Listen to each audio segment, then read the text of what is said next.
Camera on করলেই কথা আটকে যায়, ভয় লাগে ক্যামেরার সামনে এসে কি বলবেন তা বুঝতে পারছেন। আজকের এই ভিডিওতে আমি 5টা টিপস আপনাদেরকে বলবো।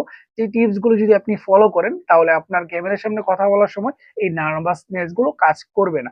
দেখেন, আমিও কিন্তু আপনার মতো যখন প্রথম ইউটিউবিং শুরু করেছি আমার সাধারণত এই প্রবলেম গুলো ফেস করতে হয়েছে, তাই আমি আপনাকে খুব ভালোভাবে বলতে পারবো যে এখান থেকে আপনি রেহাই পেতে গেলে কি কি করা উচিত আপনার, এবং কি কি স্টেপ ফলো করলে আপনি খুব সহজেই ক্যামেরার সামনে এসে খুব ভালোভাবে কথা বলতে পারবেন।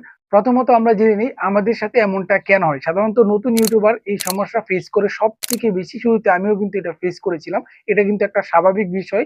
লজ্জা, ভয় এবং আত্মবিশ্বাস কম থাকার কারণে কিন্তু আপনারা ক্যামেরার সামনে কথা বলতে পারেন না। আপনাদের মনে একটাই চিন্তা জাগে যে আমি কোনো কিছু ভুল করে ফেললাম কিনা, বা আমি যেগুলো বলছি মানুষ কিভাবে নিচ্ছে, আদৌ আমি সবকিছু ঠিক বলছি কিনা, বা আমার কথাগুলো কেমন শোনা যাচ্ছে। এই চিন্তা ভাবনা করার কারণে কিন্তু আপনার ভিডিও মাঝখানে নার্ভাসনেস কাজ করে। যখন আপনি ক্যামেরার সামনে বসেন আপনার মাথায় কিন্তু অনেক চিন্তাধারা চলে আসে।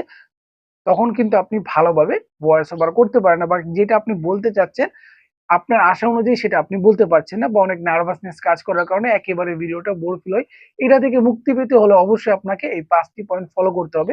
খুব ছোট ছোট পয়েন্ট, খুব সহজেই আপনি সেটা করতে পারবেন। আশা করছি আপনি ভিডিওটা যদি লাস্ট পর্যন্ত দেখেন খুব সহজেই আপনার ভেতর থেকেই কিন্তু কথা বলার যে রেঞ্জটা আছে সেটা এসে পড়বে, এবং আপনার নার্ভাসনেসটা খুব সহজেই কেটে যাবে, এবং খুব ভালোভাবে আপনি কথা বলতে পারবেন। এবং অবশ্যই আপনাকে প্র্যাকটিসের মধ্যে সেটা ফলো করতে হবে, তাহলে সহজেই আপনি সেটা বলতে পারবেন। প্রথমটা সেটা হচ্ছে আপনাকে ভয়েস প্র্যাকটিস করতে হবে। স্টেপ 1 যে পয়েন্টটা সেটা হলো আপনাকে ভয়েস প্র্যাকটিস করতে হবে। আপনাকে কথা বলতে হবে। অন ক্যামেরায় বলতে হবে এমনটা কিন্তু নয়।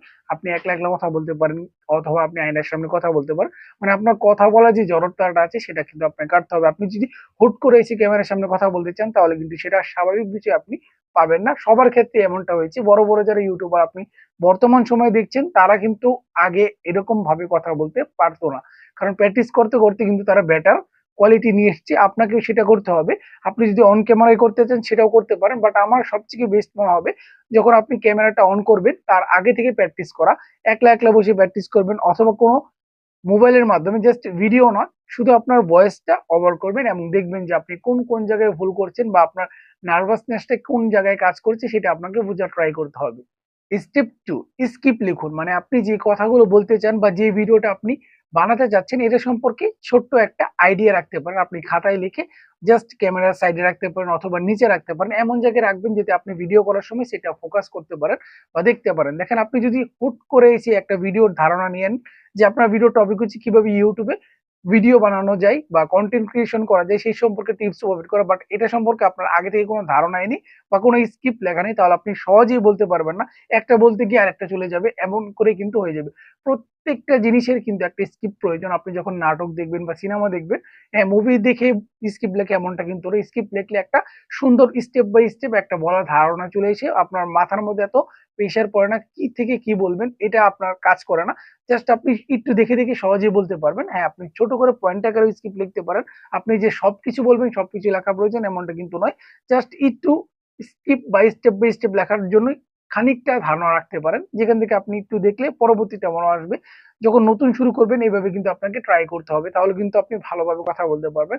ধরেন আপনি একটা প্রোডাক্ট সম্পর্কে ভিডিও বানাচ্ছেন, সেই প্রোডাক্টটার প্রাইস রেঞ্জ কত বা সেই প্রোডাক্টের কাজ কি, এটা একটু আপনি খাতায় লিখে স্ক্রিপ্ট আকারে লিখে রাখবেন সাইডে। তখন একটু যখন আপনার আটকে পড়ার মনে হবে যে আপনি বলতে পারছেন না, জাস্ট একটু চোখে দেখে নেবেন, তাহলে সহজেই কিন্তু আপনি ওই সম্পর্কে আরো ভালো কিছু বলতে পারবেন। এতে আপনার কথা বলাটা সহজ হবে এবং ভুল হওয়ার সম্ভাবনাটা অনেক অংশেই কমে যাবে, এবং অডিয়েন্সও খুব সহজেই সেটা নিতে পারবে। 3 নাম্বার যে স্টেপটা সবথেকে গুরুত্বপূর্ণ স্টেপ, মোটিভেশনাল ক্লোজিং।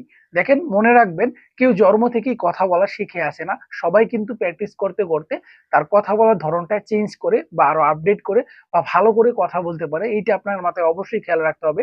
আপনি যে অনেক বড় বড় ইউটিউবারকে দেখেন তারা খুব সহজেই কথা বলতে পারে, খুব দ্রুত কথা বলতে পারে, খুব নির্ভুল ভাবে কথা বলতে পারে। তারা কিন্তু জন্ম থেকেই এই কথা বলার যে স্কিলটা আছে তারা কিন্তু নিয়ে আসে নাই। দুনিয়াতে এসে সে প্র্যাকটিস করতে করতে কিন্তু স্কিলটা ডেভেলপ করেছে। তাই আপনাকেও অবশ্যই প্র্যাকটিস করতে হবে। যেরকম আপনি আমার ভিডিওটা দেখছেন কিভাবে কথা বলা শেখা যায়, এটাই ভিডিওর মতো যদি আপনি 500 ভিডিও দেখে ফেলেন তাহলে আপনার কোনো লাভ হবে না। হ্যাঁ, একটু লাভ হবে, আপনি ধারণা পেতে পারছেন, বাট আপনি যদি প্র্যাকটিস না করেন এই হাজার হাজার ভিডিও দেখে কিন্তু আপনার কোনো লাভ নেই। অবশ্যই আপনাকে প্র্যাকটিস করতে হবে।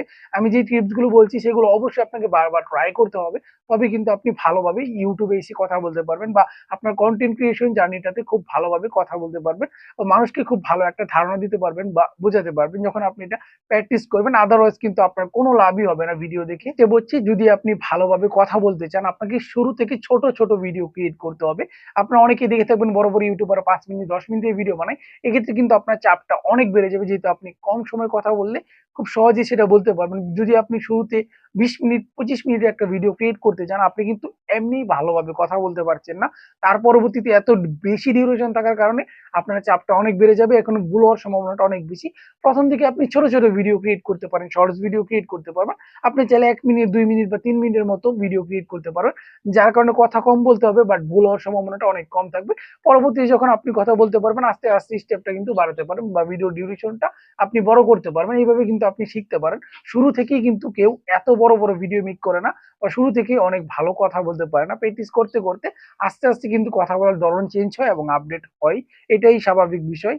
5 নাম্বার স্টেপটা খুবই কার্যকরী আপনি বলতে পারেন। আপনি যে ক্যামেরার সামনে কথা বলছেন এই জিনিসটা আপনার মন থেকে উধাও করে ফেলতে হবে বা এটা চিন্তা করা যাবে না যে আমি ক্যামেরার সামনে কথা বলছি। এটা যখন আপনি চিন্তা করবেন তখন বেশি নার্ভাসনেস আপনার ভিতরে কাজ করবে, আমি কি বলবো, ভুল কিছু বলে ফেললাম কিনা, এটা কিন্তু আপনার মনের ভিতরে কাজ করবে। জাস্ট আপনি মনে করবেন একটা মানুষের সাথে কথা বলছেন, জাস্ট স্বাভাবিকভাবে সেই কথাগুলো আপনি বলার ট্রাই করবেন।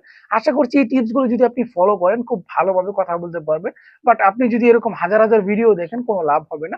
বাট আপনি ধারণা পেয়ে গেছেন, জাস্ট এই ধারণাটা নিয়ে যদি আপনি প্রতিদিন 5 বার 6 বার প্র্যাকটিস করেন, বন্ধুদের সাথে কথা বলতে পারেন, আদারওয়াইজ অন্য যারা আছে তাদের সাথে ভালোভাবে কথা বলে প্র্যাকটিস করতে পারবেন। মানে আপনার মুখে জড়তাটা কাটতে পারেন, অথবা আপনি ক্যামেরার সামনে কথা বলতে পারেন, অথবা আপনি এইটা ট্রাই করতে পারেন আপনার মোবাইল দিয়ে ভয়েস রেকর্ড চালু করে আপনি কথা বলতে পারেন। দেখবেন আপনি কোন কোন জায়গায় আটকে পড়েন বা কোন কোন বিষয়গুলো আপনি বলতে পারছেন না, এটা আপনি ট্রাই করতে পারেন। এর চেয়ে একটা সহজ বুদ্ধি আপনাকে দিই, যদি আপনি ফেস ক্যাম ভিডিও না বানাতে পারেন, মানে ক্যামেরার সামনে অন ক্যামেরায় যদি আপনি কথা বলতে না পারেন, তাহলে আপনি কিন্তু স্ক্রিন রেকর্ড ভিডিও বানিয়ে ট্রাই করতে পারেন।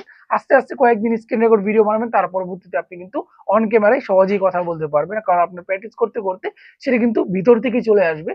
আশা করি ভিডিওটি আপনার কাছে ভালো লেগেছে। ভালো লেগে থাকলে অবশ্যই লাইক করবেন, চ্যানেল নতুন হয়ে থাকলে অবশ্যই চ্যানেলটি সাবস্ক্রাইব করে বেল বাটনটি অন করে দিবেন। দেখা হচ্ছে আপনাদের মাঝে পরবর্তী কোনো ভিডিওতে। ধন্যবাদ সবাইকে। আসসালামু আলাইকুম।